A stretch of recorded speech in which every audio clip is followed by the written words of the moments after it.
In this video, I will cover how to join the Blockscout community garden and how to vote on proposals. Connect your wallet to the garden site and make sure you're on the Gnosis network. The Blockscout community requires 1 XDAI in order to join.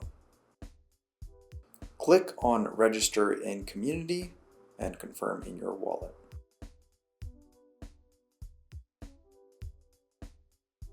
You have now joined the Blockscout community. Your current voting power is 0.5 wrapped XDAI. You could always increase your stake if you want to have a higher voting power.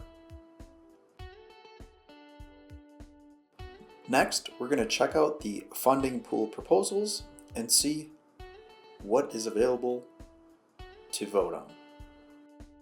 In order to vote on the pools, you must activate governance.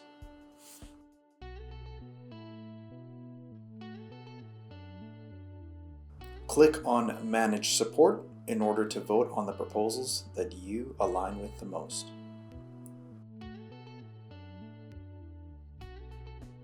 Once completed, submit your support.